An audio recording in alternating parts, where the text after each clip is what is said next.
Afternoon guys, so tutorial po tayo ngayon. So may nag-comment sa akin, sabi niya wag daw i-post yung comment niya at dahil wala na daw ako, ilang buwan na daw hindi ako nagbibideo regarding sa mga tutorial. So pasampa daw siya mga NYK company at Ross daw din yung reporting nila. So right, so mahirap daw yung departure, yung application, pag-fill up ng departure form para sa reporting. So right, totoo po yun, mahirap po yung Ross pag-departure na. So ito po yung guide. Ako mismong gumawa nito dahil unang sampa ko sa barkong ito, wala talagang guide.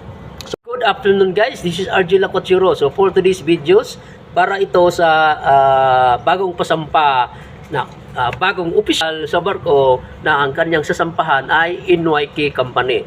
So sa lahat ng NYK company, napakahirap po yung reporting nila, lalo na pag departure na yung barko. So maraming link na dapat mo gawin para makapasok yung next voyage na voyage number 25. Ngayon proceeding ka sa voyage number 26. Tatlon na departure link, tapos fix link, tapos departure uli para sa close na rin yung voyage 25, proceeding ka na sa voyage 26. So, ito po yung Ross Apps application. So saan ba ito makikita guys? So dito po yan na tinatawag natin na Ross application. So lahat ito yung departure, tapos ito nipilapan ko na yung departure. So,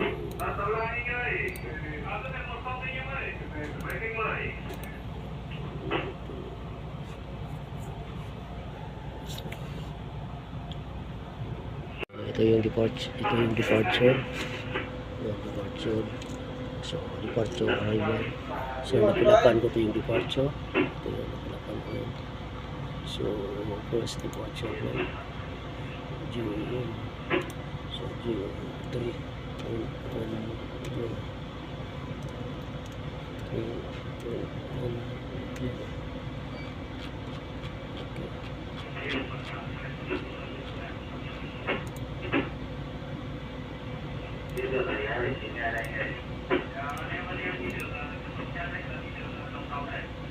kunin natin yung link ito.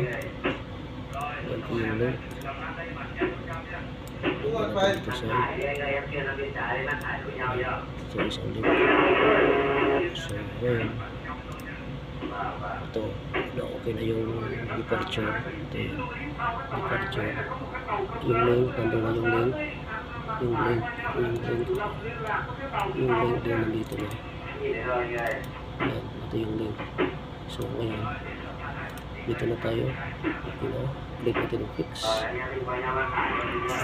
So wala kang gagawin dyan, i-click mo lang itong no, tapos click yung confirm ito, tapos okay, click ulit, yes, para mabigyan tayo ng link.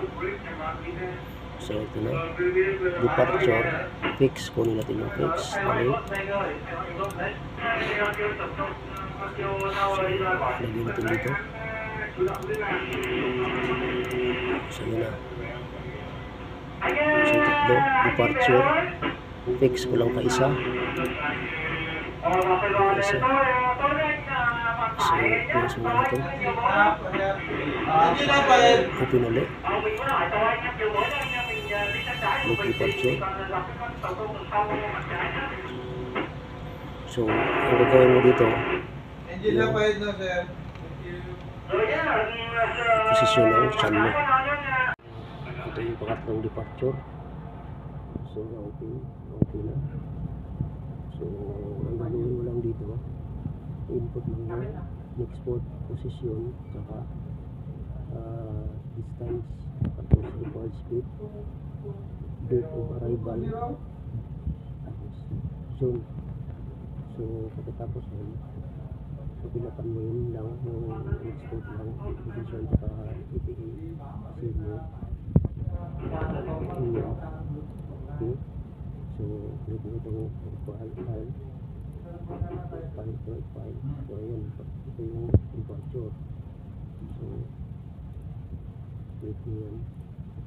Lagay nyo dito. So tatlo na. So tatlo. Departure, fixed departure tatlo. So okay na yan.